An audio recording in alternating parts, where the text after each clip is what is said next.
ನಾವು ಮೊನ್ನೆ ಅಷ್ಟೇ ಸರ್ ಕ್ಲೀನ್ ಮಾಡ್ತಿದೀವಿ. ಇವತ್ತು ಹೋಗಿ ನೋಡಿ ಸರ್, ನೀವು ಅದೇ ರೀತಿ ರಾಶಿ ಹಾಕಿದ್ದಾರೆ. ಎಲ್ಲಿ ಸ್ವಚ್ಛ ಸುಂದರ ಸಾಗರ ಮಾಡ್ಲಿಕ್ಕೆ ಸಾಧ್ಯ? ಜನರು ಕೂಡ ಸಹಕರಿಸ್ಬೇಕು. ಎಲ್ಲಾ ಪೌರ ಕಾರ್ಮಿಕರೇ ಮಾಡ್ಬೇಕು ಅಂದ್ರೆ ತುಂಬಾ ಕಷ್ಟ ಆಗುತ್ತೆ ಸರ್. 2 ವರ್ಷದ ಹಿಂದಿಂದು ಲೆಕ್ಕಪತ್ರದ ನೀವು ನನ್ನನ್ನು ಕೇಳದೇ ಅಲ್ಲ, ಆದ್ರೂ ನಾನು ಅಧ್ಯಕ್ಷರಾಗಿದ್ದೀನಿ, ಅದನ್ನ ಕರ್ತವ್ಯವನ್ನ ಮಾಡ್ಬೇಕು. ನಿಮ್ದೇ ಆಡಳಿತ ಇತ್ತು, ನೀವೇ ತರಬೇಕಾಗಿತ್ತು. ಯಾಕೆ AC ಅವ್ರ ಆಡಳಿತದಲ್ಲಿ ತರಲಿಲ್ಲ? ನನ್ನನ್ನು ಯಾಕೆ ನೀವು ಸಿಕ್ಕಿಸ್ತೀರಾ? ನಾನಿಲ್ಲ ಇದ್ರಲ್ಲಿ. ನಾನು ಅದಕ್ಕೆ ಆನ್ಸರಬಲ್ ಅಲ್ಲ. ಎಲ್ಲ ಸಾಗರದ ಜನರಿಗೆ ಸಾಗರದ ನೆಹರು ಮೈದಾನದಲ್ಲಿ ಕಣ್ಣು ತುಂಬುವಂತ ಒಂದು ಭಾಗ್ಯ ಸಿಕ್ತು. ಇದು ನಿಜವಾಗ್ಲೂ ಹೆಮ್ಮೆ. ಯಾವ ರೀತಿಯಾಗಿ ಜನ ಆ ಫೋಟೋ ಶೂಟ್ ಅದನ್ನ ನೋಡಿದ್ರೆ ನಾವು ಸಿಗಂದೂರಲ್ಲಿ ಇದೀವ, ಎಲ್ಲೋ ಫಾರಿನ್ ಅಲ್ಲಿ ಇದೀವ ಅನ್ನೋಷ್ಟು ತುಂಬಾ ಚಂದ ಒಂದು ಸೇತುವೆಯನ್ನ ನಿರ್ಮಾಣ ಮಾಡಿಕೊಟ್ಟಿದ್ದಾರೆ. ಅಲ್ಲಿ ಪ್ರತಿಯೊಬ್ರು ಹೇಳುವ ಮಾತು ಕೇಳಿ ನಮಗೆ ಕಣ್ ತುಂಬಿ ಬರ್ತಿದ್ವು. ಒಂದು ಸಂಜೆ 6 ಗಂಟೆ ಆಯ್ತು ಅಂದ್ರೆ ಹಾಸ್ಪಿಟ್ಲಿಗೆ ಹೋಗ್ಲಿಕ್ಕೆ ಕಷ್ಟ ಆಗ್ತಿತ್ತು. ನಮ್ದು ಒಂದು ವ್ಯಾಪಾರಕ್ಕೆ ತೊಂದರೆ ಆಗ್ತಾ ಇತ್ತು. ದೇವಿಯ ಆಶೀರ್ವಾದ ಇವ್ರೆಲ್ರಿಗೂ ಇರ್ಲಿ ಅಂತ ಹೇಳ್ಬಿಟ್ಟು ನಾನು ಮತ್ತೊಮ್ಮೆ ಕೇಳ್ಕೊಳ್ತೀನಿ. ನಿಮ್ಮ ಅಧ್ಯಕ್ಷ ಅವಧಿಯಲ್ಲಿ ಸುಂದರ ಸಾಗರದ ಭವಿಷ್ಯಕ್ಕಾಗಿ ಯಾವೆಲ್ಲ ಕ್ರಮಗಳನ್ನ ನೀವು ತಗೊಳ್ಳೋದಕ್ಕೆ ಸಿದ್ಧತೆ ಮಾಡ್ಕೊಂಡಿದ್ದೀರಿ? ಸ್ವಚ್ಛ ಸುಂದರ ಸಾಗರ ಆಗ್ಬೇಕು ಅಂತ ಹೇಳಿ ನನ್ನ ಕನಸು ಹೌದು, ನಮ್ಮ ಅಂದ್ರೆ ಒಟ್ಟಿಗೆ ಎಲ್ಲರ ಕನಸು ಅದಾಗಿರ್ತದೆ. ಮತ್ತೆ ಅದಕ್ಕೆ ನಮಗೆ ನಾಗರಿಕರು ಸಹಕರಿಸಬೇಕು ಸರ್. ಕ್ಲೀನ್ ಮಾಡಿ ಬಂದಿರ್ತಾರೆ ಪೌರ ಕಾರ್ಮಿಕರು, ಅದೇ ಜಾಗಕ್ಕೆ ತಗೊಂಡು ನೀವು ಎಕ್ಸಾಂಪಲ್ ಇಲ್ಲಿ ಹೋಗಿ ಬ್ರಿಡ್ಜ್ ಮೇಲೆ ನೋಡಿ, ಆಮೇಲೆ ಎಲ್ಲೆಲ್ಲಿ CC ಕ್ಯಾಮ್ರಾವನ್ನು ಅಳವಡಿಸಲಾಗಿದೆ ಅಂತ ಹೇಳಿ ಆ ಗೋಪಾಲಗೌಡ ಕ್ರೀಡಾಂಗಣದ ಹಿಂಭಾಗ ಇರಬಹುದು. ನಾವು ಮೊನ್ನೆ ಅಷ್ಟೇ ಸರ್ ಕ್ಲೀನ್ ಮಾಡ್ತಿದೀವಿ. ಇವತ್ತು ಹೋಗಿ ನೋಡಿ ಸರ್, ನೀವು ಅದೇ ರೀತಿ ರಾಶಿ ಹಾಕಿದ್ದಾರೆ. ಎಲ್ಲಿ ಸ್ವಚ್ಛ ಸುಂದರ ಸಾಗರ ಮಾಡ್ಲಿಕ್ಕೆ ಸಾಧ್ಯ? ಕಸದ ಗಾಡಿ ದಿನಾ ಬರುತ್ತೆ. ಜನರು ಕೂಡ ಸಹಕರಿಸ್ಬೇಕು. ಎಲ್ಲಾ ಪೌರ ಕಾರ್ಮಿಕರೇ ಮಾಡ್ಬೇಕು ಅಂದ್ರೆ ತುಂಬಾ ಕಷ್ಟ ಆಗುತ್ತೆ ಸರ್. ಇವಾಗ ಮಳೆ ಬಂದಾಗ ಏನಾಗಿದೆ, 1 ತಿಂಗಳು ಮಳೆ ಹಿಂದೆ ಬಂದಿದ್ರಿಂದ ಎಲ್ಲಾ ಚರಂಡಿಗಳಲ್ಲೂ ಗಿಡಗಳು ಬೆಳೆದು ಗಿಡಗಂಟೆಗಳು ಬ್ಲಾಕ್ ಆಗಿದಾವೆ. ನಾವು ಗಿಡಗಂಟೆಗಳನ್ನು ಕಡಿಸುವಂತ ಕೆಲಸ ಇದನ್ನ ಎಷ್ಟೇ ಮಾಡಿದ್ರು ಮಳೆ ಜಾಸ್ತಿ ಇರೋದ್ರಿಂದ ಅದು ಪುನಃ ಬರ್ತದೆ. ಹಾಗಾಗಿ ವಾರ್ಡ್ಗಳ ಸ್ವಚ್ಛತೆಯಲ್ಲಿ ಪೌರ ಕಾರ್ಮಿಕರು ತೊಡಗಿಸ್ಕೊಂತಾರ. ಇವ್ರು ನೀವು ಜನಗಳ ತಂದಿದ್ದು ಕಸನೇ ಎತ್ತುವಂತ ಕೆಲಸ ಮಾಡ್ತಾರೋ. ಹಾಗಾಗಿ ನಾವೇನ್ ಗೊತ್ತಾ, ಸಾರ್ವಜನಿಕರು ಒಂಚೂರು ಅದಕ್ಕೆ ಸಹಕಾರವನ್ನ ಕೊಡಬೇಕು ಅಂತೇಳಿ ನಾನು ಕೈ ಮುಗಿದು ಕೇಳ್ಕೊಳ್ತೀನಿ. ನಿಮ್ಮ ಸಹಕಾರ ಇತ್ತು ಅಂತ ಅಂದ್ರೆ ನಮ್ಮ ಪೌರ ಕಾರ್ಮಿಕರು ಮಾಡುವ ಕೆಲಸಕ್ಕೆ ಒಂದು ಅರ್ಥ ಸಿಗ್ತದೆ ಸರ್. ಅವರಲ್ಲಿ ತೆಗೆದು ಹೋಗಿರ್ತಾರೆ, ನಾಳೆ ದಿನ ಅಲ್ಲಿ ಮತ್ತೆ ತಂದು ಕಸ ರಾಶಿ ಹಾಕ್ತಾರೆ ಇದು ನಮ್ಮ ಸ್ವಚ್ಛ ಸುಂದರ ಸಾಗರ ಮಾಡ್ಲಿಕ್ಕೆ ತುಂಬಾ ಕಷ್ಟ ಆಗ್ತದೆ. ನಮ್ಮ ನರೇಂದ್ರ ಮೋದಿಜಿ ಅವರ ಕನಸು ಸುಂದರ ಮತ್ತೆ ಸ್ವಚ್ಛತೆಯನ್ನ ಕಾಪಾಡಬೇಕು, ಸ್ವಚ್ಛ ಭಾರತ್ ಮಾಡ್ಬೇಕು ಅಂತ ಹೇಳಿ ಅವರು ಎಷ್ಟು ಯೋಜನೆಗಳನ್ನು ಹಾಕಿದ್ದಾರೆ. ಅದರಲ್ಲಿ ನಾವು ಒಂದು ಸಣ್ಣ ಒಂದು ಅಳಿಲು ಸೇವೆಯಾಗಿ ನಾವು ಆ ರೀತಿಯ ಕೆಲಸವನ್ನ ಮಾಡಬೇಕು ಅಂತ ಹೇಳಿ ಪ್ರತಿನಿತ್ಯ ಮಾಡ್ತಾ ಇದ್ದೀವಿ ಸರ್. ಮುಂದೂ ಮಾಡ್ತೀವಿ ಸರ್. ಸ್ವಚ್ಛ ಸುಂದರ ಸಾಗರ ಆಗ್ಲಿಕ್ಕೆ ಜನಸಾಮಾನ್ಯರು ಸಹಕರಿಸಬೇಕು ಸರ್. ಲಿಂಬು ಸರ್ಕಲ್ ಪ್ರತಿ ಮಳೆ ಬಂದ್ರು 1 ಅಡಿ 1 ಅಡಿ ಗಾತ್ರದ ನೀರು ಪ್ರತಿ ದಿನ ಸಂಜೆ ನಿಂತಿರುತ್ತದೆ. ಅಲ್ಲಿ ಚರಂಡಿಗಳಿಗೆಲ್ಲ ಸಮಸ್ಯೆಗಳಾಗ್ತಾ ಇದೆ. ಜನರು ಹೇಳ್ತಾ ಇರುವಂತದ್ದು, ಅದನ್ನ ಅಧಿಕಾರಿಗಳ ಹತ್ರ ಹೋದ್ರೆ ಇದು ಹೆದ್ದಾರಿ ಇದಕ್ಕೆ ಬರುತ್ತದೆ, ನಾವು ಅದಕ್ಕೆ ನಮ್ಮ ಕೈಲಿ ಏನೂ ಇಲ್ಲ, ಹಾಗಾಗಿ ನಾವು ಏನು ಮಾಡೋದಕ್ಕೆ ಆಗ್ತಾ ಇಲ್ಲ ಅನ್ನುವಂಥದ್ದು ಅಧಿಕಾರಿಗಳ ಉತ್ತರ ಆಗಿದೆ. ಸೊ ಈ ವ್ಯವಸ್ಥೆ ಅಥವಾ ಏನಾರ ರಸ್ತೆ ಅಗಲೀಕರಣ ಪ್ರಕ್ರಿಯೆ ಇದೆ, ಯಾವಾಗ ಆಗಬಹುದು? ಈ ಮಳೆಗಾಲದ ನಂತರದಲ್ಲಿ ಏನಾದ್ರೂ ಜನರಿಗೆ ಒಂದು ಸುಂದರವಾದ ರಸ್ತೆ ಕಾಣೋದಕ್ಕೆ ಸಿಗ್ತಿದೆಯಾ? ಹೇಗೆ? ಅಲ್ಲಿ ಸಣ್ಣ ಒಂದು ಸಮಸ್ಯೆಗಳಿದೆ, ಅದನ್ನ ಅಧಿಕಾರಿಗಳು ಬಗೆಹರಿಸ್ತಾರೆ, ಅದಾಗುತ್ತೆ. ನೀವು ಅಧ್ಯಕ್ಷರಾದ ಮೇಲಿನ ಮೊದಲನೇ ಸಭೆ ಅಂತ ಅನ್ಕೋತೀನಿ. ಸಾಮಾನ್ಯ ಸಭೆ ಇತ್ತೀಚೆಗೆ ನಡೀತು. ಲೆಕ್ಕಪತ್ರಗಳನ್ನು ಕೊಟ್ಟಿಲ್ಲ ಅಂತ ಹೇಳಿ ಕಾಂಗ್ರೆಸ್ ಅವರು ಪ್ರೊಟೆಸ್ಟ್ ಮಾಡಿದ್ರು. ಅದರ ನಂತರ ಸಭೆಯಲ್ಲಿ ಕೂಡ ಈ ವಿಷಯ ಬಿಜೆಪಿ ಸದಸ್ಯರು ಕೂಡ ಚರ್ಚೆಗೆ ತಗೊಂಡ್ಬಂದ್ರು. ಅದರ ಸ್ಥಿತಿಗತಿ ಹೇಗಿದೆ, ಅಥವಾ ಅದನ್ನ ನೀವು ಅಧ್ಯಕ್ಷ ಆದ ಮೇಲೆ ಅದನ್ನ ಯಾವ ತರ ಕ್ರಮ ತಗೊಂಡಿದ್ದೀರಿ? ಅಲ್ಲ ಸರ್, ಇದನ್ನ 2 ವರ್ಷದ ಹಿಂದಿಂದು ಲೆಕ್ಕಪತ್ರದ ನೀವು ನನ್ನನ್ನು ಕೇಳದೇ ಅಲ್ಲ, ಆದ್ರೂ ನಾನು ಅಧ್ಯಕ್ಷರಾಗಿದ್ದೀನಿ, ಅದನ್ನ ಕರ್ತವ್ಯವನ್ನ ಮಾಡ್ಬೇಕು. ನಿಮ್ದೇ ಆಡಳಿತ ಇತ್ತು, ನೀವೇ ತರಬೇಕಾಗಿತ್ತು. ಯಾಕೆ AC ಅವ್ರ ಆಡಳಿತದಲ್ಲಿ ತರಲಿಲ್ಲ? ತರಬೇಕಾಗಿತ್ತು ತಾನೆ. ನೀವೇ ಪ್ರತಿಭಟನೆ ಕೂರೋದು ಅಂದ್ರೆ ಹೇಗೆ ಸರ್? ನಿಜ, ಕೂರ್ಬಾರ್ದಲ್ವಾ? ನಿಮ್ಮ ಆಡಳಿತದಲ್ಲಿ ನೀವು AC ಅವ್ರಿಗೆ ತಂದು ಬಿಟ್ಟಿದ್ರೆ ಅದನ್ನ ಜಮಾ ಖರ್ಚಲ್ಲಿ ತಂದು ಬಿಡೋರು. ಇದು ನನಗೆ ಸಂಬಂಧಪಟ್ಟಿದ್ದಲ್ಲ. 24 ತಿಂಗಳದ್ದು ಒಂದೇ ಸರಿ ತರ್ಲಿಕ್ಕಾಗಲ್ಲ. 3 ತಿಂಗಳು 6 ತಿಂಗಳು ಹಿಂಗೆ ನೆಕ್ಸ್ಟ್ ಮೀಟಿಂಗ್ ತರೋಣ ಅಂತ ಹೇಳಿ 3 ತಿಂಗಳು ತಂದಿದ್ದೆ. ಅದರಲ್ಲಿ ಇವರು ವಿರೋಧ ಪಕ್ಷದವರು ಪ್ರತಿಭಟನೆ ಮಾಡ್ತಾರೆ ಅಂದ್ರೆ ಇದರಲ್ಲಿ ನಾವ್ ಏನ್ ಹೇಳ್ಬೇಕು ನೀವೇ ಅರ್ಥ ಮಾಡ್ಕೊಳ್ಳಿ. ಅವ್ರದೇ ಆಡಳಿತ ಇತ್ತು, AC ಅವರು ಇದ್ರು, ಅವಾಗ ತರಬಹುದಿತ್ತಲ್ಲ. ನನ್ನನ್ನು ಯಾಕೆ ನೀವು ಸಿಕ್ಕಿಸ್ತೀರಾ? ನಾನಿಲ್ಲ ಇದ್ರಲ್ಲಿ. ನಾನು ಅದಕ್ಕೆ ಆನ್ಸರಬಲ್ ಅಲ್ಲ.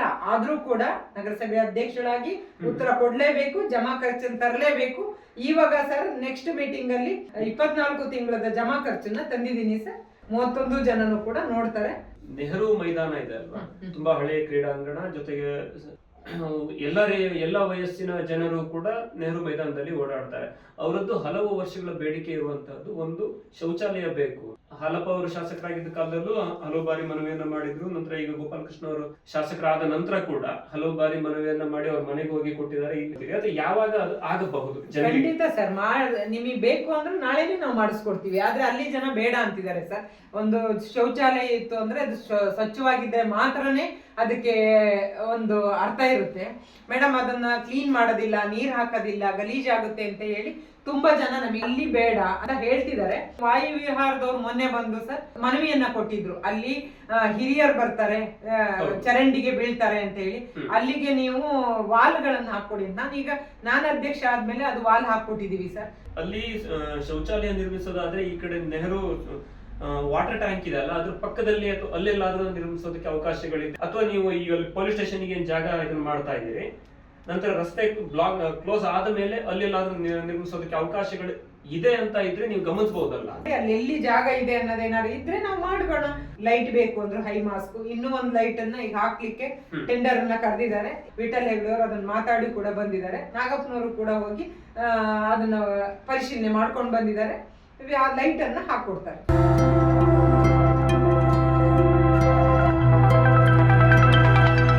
ನಮ್ಮದೇ ಫ್ಯಾಕ್ಟರಿಯಲ್ಲಿ ತಯಾರಾಗುತ್ತೆ ಗುಣಮಟ್ಟದ ಬಟ್ಟೆ.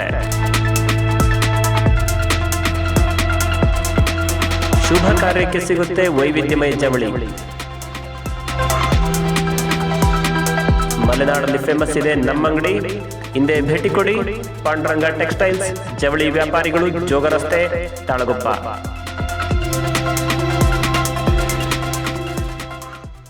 ಅಭೂತಪೂರ್ವವಾದ ಕಾರ್ಯಕ್ರಮ ನಡೀತು, ಸಿಗಂದೂರು ಸೇತುವೆ ಲೋಕಾರ್ಪಣೆ ಸಮಾರಂಭ. ಇದ್ರ ಬಗ್ಗೆ ನೀವು ಏನು ಹೇಳೋದಕ್ಕೆ ಇಷ್ಟಪಡ್ತೀರಿ ಸರ್? ಇದ್ರ ಬಗ್ಗೆ ಹೇಳಲಿಕ್ಕೆ ನನಗೆ ತುಂಬಾ ಅಂದ್ರೆ ತುಂಬಾನೇ ಹೆಮ್ಮೆ ಆಗುತ್ತೆ. ಯಾಕೆಂದ್ರೆ ಶಂಕುಸ್ಥಾಪನೆ ಆಗಿದ್ದು ಸಿಗಂದೂರಲ್ಲಿ, ನಾನು ನಗರಸಭೆ ಸದಸ್ಯಳಾಗಿದ್ದೆ.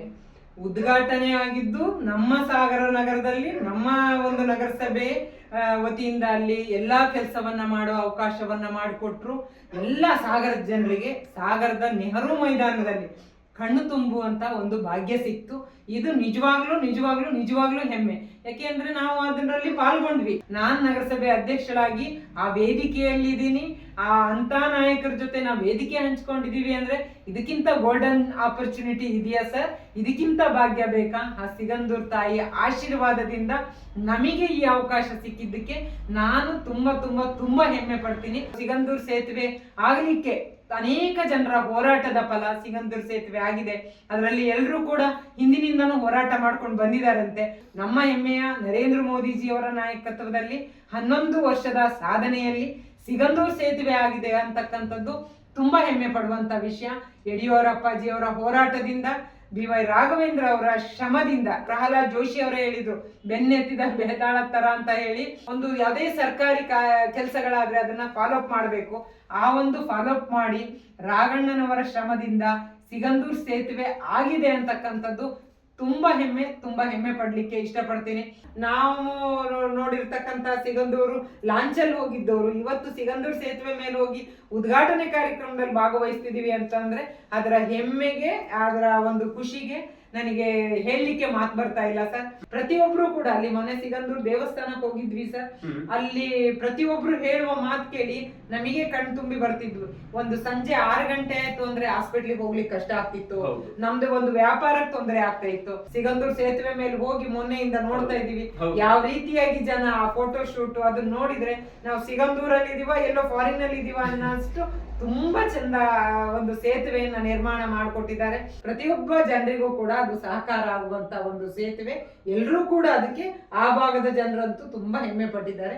ಆ ದೇವಿಯ ಆಶೀರ್ವಾದ ಇವರೆಲ್ಲರಿಗೂ ಇರ್ಲಿ ಅಂತ ಹೇಳ್ಬಿಟ್ಟು ನಾನು ಮತ್ತೊಮ್ಮೆ ಕೇಳ್ಕೊಳ್ತೀನಿ.